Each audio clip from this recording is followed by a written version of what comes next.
All right. So I'm Sami Kalliokoski. I work as a creative director at Traplight Games, 150 kilometers north from Helsinki. And we released this Big Bang Racing game a month ago. It's all about user-generated content, and it's 2D physics platformer like Racer. And the thing is that all the levels in a game are made by users.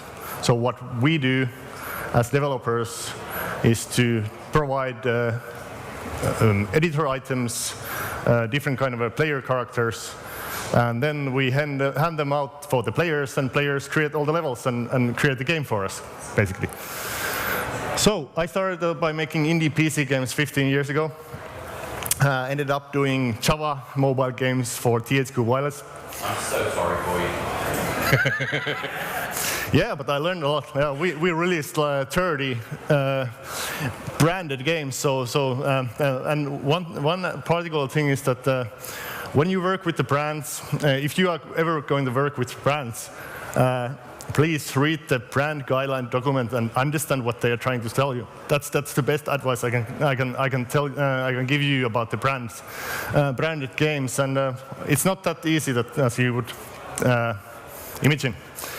So, well, anyways, 2010 we founded Traplight to make indie PC games, indie mobile games, and ended up doing contract work for other companies.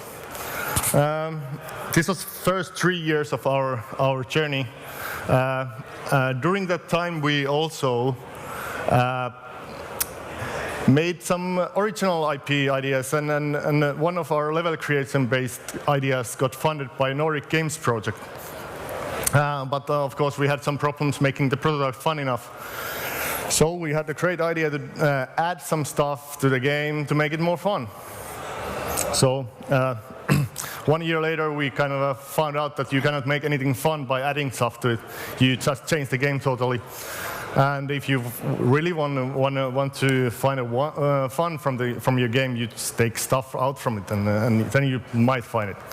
But while we did this bloating of the game, we had to extend our level editor, and it kind of started to look like a game maker to us. And the basic thing was that you could draw everything. You could draw ground, you could draw all these physics objects, you could draw backgrounds, you could draw a connection between things, so you could visually script logic over there.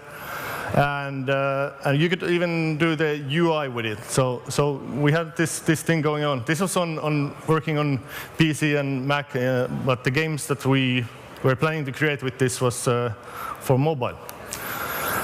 So we decided to go a bit further and create a little bit client like game maker for mobile, and focus only on user-generated content. So we wouldn't be making any levels for the game, but we would be giving tools for people to create and take the ownership of the product.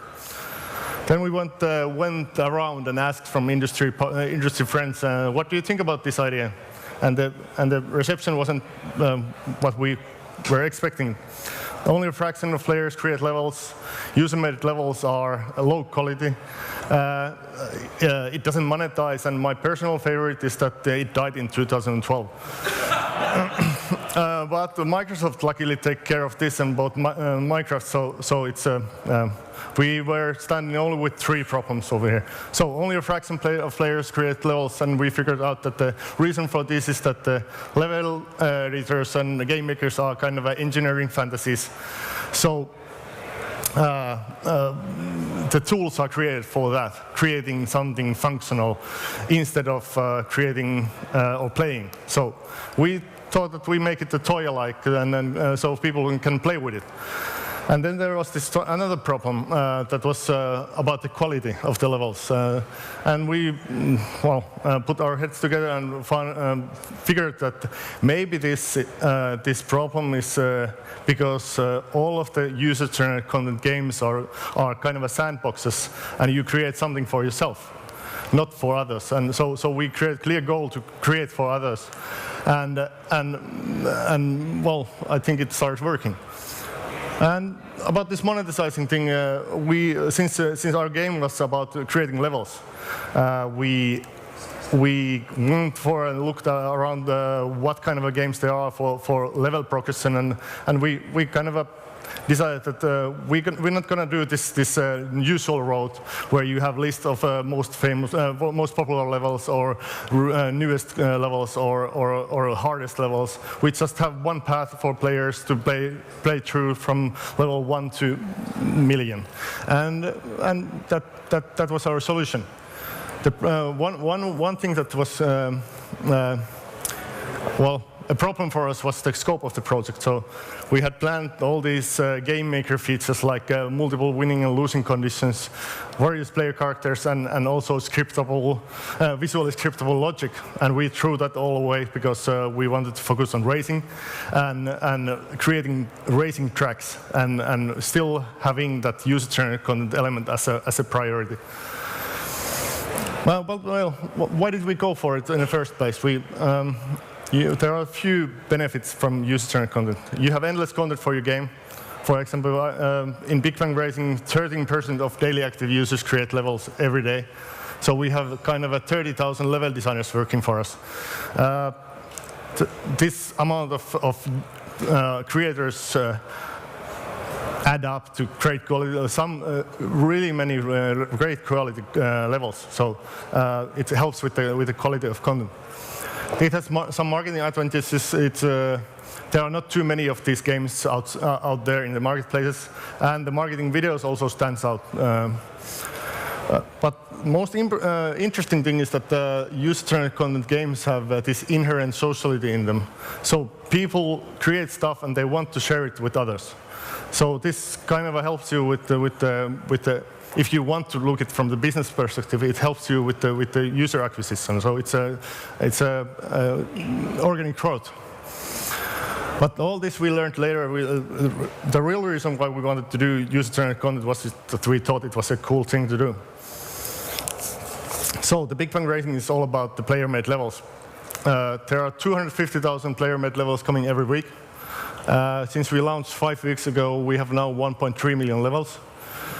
Surprisingly, a few of them are offensive. At first, we thought that there's gonna be lots and lots of this, genitals, but there are none. And we have had a few 9/11 things going on over there, but the offensive thing is mostly about names and so on. But we we handled that one. But since we have so many levels, how do we recognize the good ones? And to be honest, we don't. We trust players to do it. So every time player plays a level, in the end they rate it. So that's how we kind of know what's good and what's not. And that also gives ownership of the product for the players. We have some automatic filtering in when people are creating the levels. We measure if there is any effort put in the level into creation, but that's all we do. This is something the rating screen for the new level. So there is an actual creator there talking to you. So it's a kind of a social thing. So how do we keep them fresh? Because you might think that they start to look one another because there are so many of them. But the people are quite clever. When we introduce a new level editor item, they combine that item with the existing items, and they come up with the new things that we didn't come up with. And when someone figures something out, someone else takes that and starts makes it even better. And since we boost the recent creations, the last week's creations are not highlighted anymore. So there are trends in the game. And we don't have that kind of progression that the player on the level 20 or player on the level 123 have different levels coming. They have all get the newest best content. So the trends affect everybody. And from the creator's perspective, when you create something, you want to have people playing those levels. So how do we get players for all these levels? First, we drive people, just a handful of people, to these levels. And we incentivize that by diamonds, giving diamonds for people to rate the levels, and we get the initial rating and some metrics, for example, how long it takes to finish the level and how many times you die before you finish it. And the better levels get more exposure after that one, and it will upper in the player's progression path. And also the creators can market their levels themselves, so they can share it in different social media.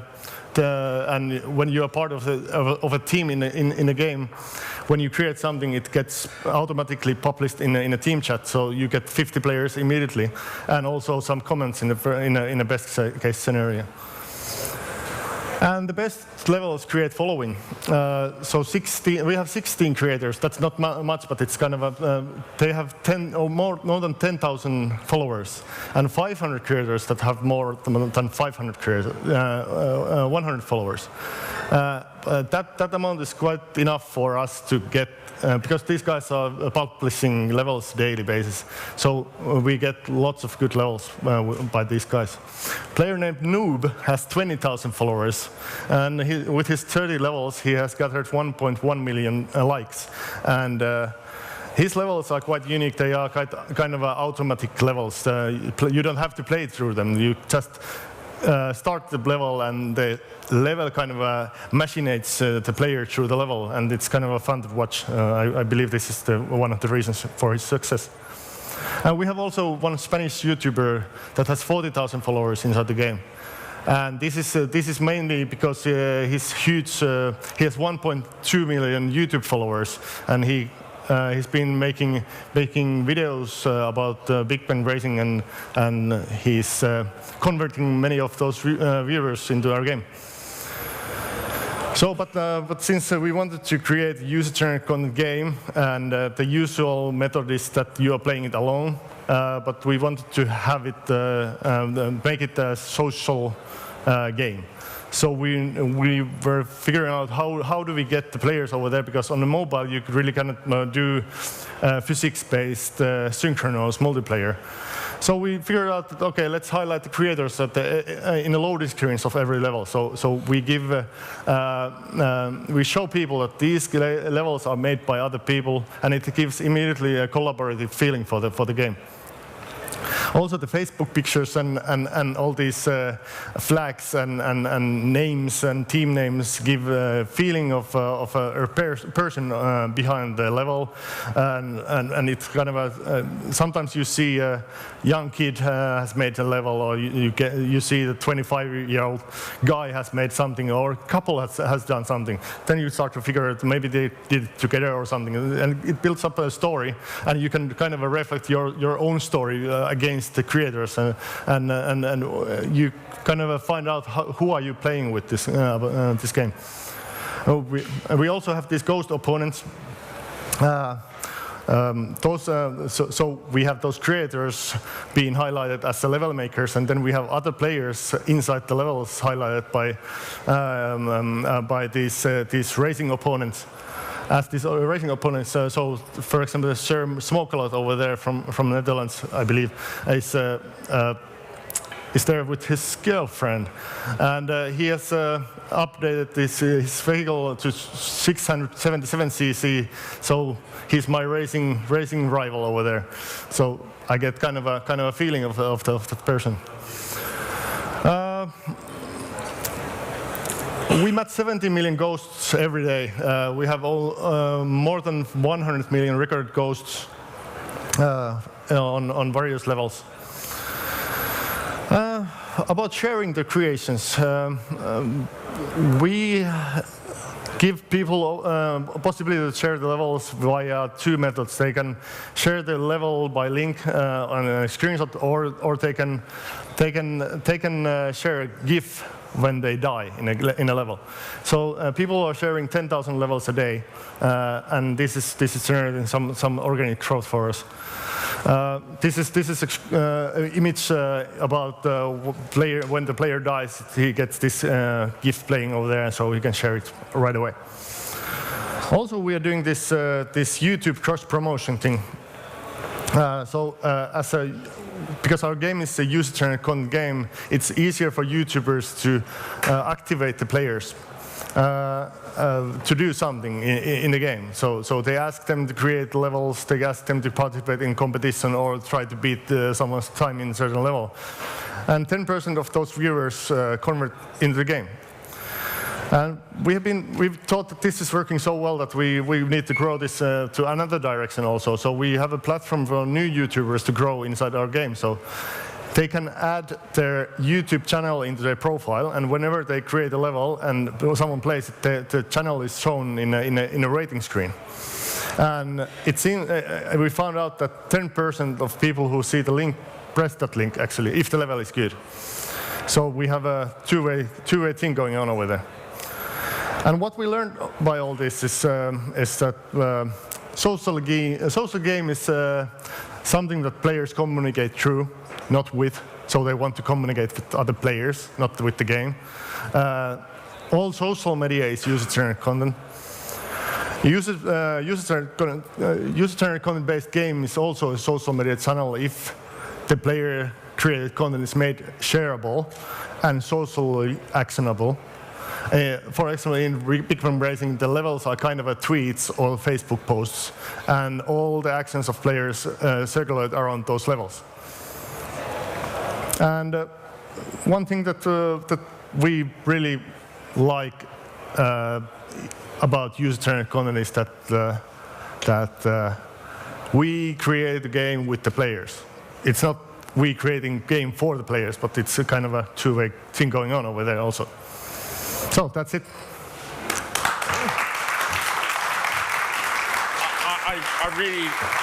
I really like that kind of metaphor that you're saying about the players communicate through the game, not on the game. I think that's something that I think it's a big lesson, particularly with, you know, we had the rise and fall of the sort of Facebook influence in terms of social thing. We see this massive kind of rise in terms of YouTubers and PC. Haven't really seen that effect happen in mobile so much yet. And I think part of that is exactly like you say. But I think there's also another factor, which is like the game has to effectively address not just the player's interest, but their audience's interest. Yes. And realizing that the player isn't your final audience is a really kind of magic moment. You know? I mean, it was very. Is that your experience too? Yeah, it was amazing to find out what kind of things players invented in our game. We never, we had many levels created advanced, and we thought that we have to populate the level progression like 50 levels ahead.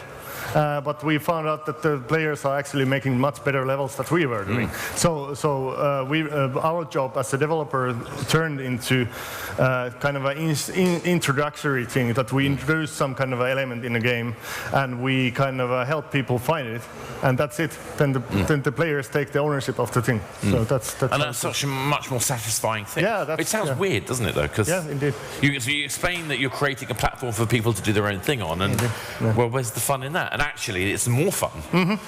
We had this weird thing with PlayStation Home where people used to wear this gold suit, which had an animation of money coming out of the pockets, and it was the most expensive thing at the time. And people would literally collect together in single spaces just to try and make sure everybody in the same space had that suit. Yeah. So why? And then they would do the robot dance for some reason, just randomly. And then people would upload that to YouTube and things like that. So, you know, I think this is an incredibly kind of important space, and I think much neglected. So if there's one lesson that you would say to indie developers in the room, why should they spend the time thinking about those social factors? Well, there are a few elements. If you think about it from the if you are doing a free-to-play game, you need to think about your audience from the get-go. Earlier, you get any player to get some feedback for you. That's the first thing. Then you know you're doing the right things in the game, in the development. If you get feedback and you see what interests people and what not. But another thing is that if you include them in the development loop, they stick with the game. They give you ideas about the game. You kind of you co-create the game with the players at that point, and there are many small things over there, but I think most satisfying thing about that is to enable something that you don't know what's going to come out from there, and the players can actually tell you what to do. So it's. I think that's because you're de-risking the process as well, because you've clearly got an audience who are pre-qualified, who know what they want. The risk is making sure that you still make a game addressable to everybody else. Yes, indeed. Thank you very much. Thank you. Cool.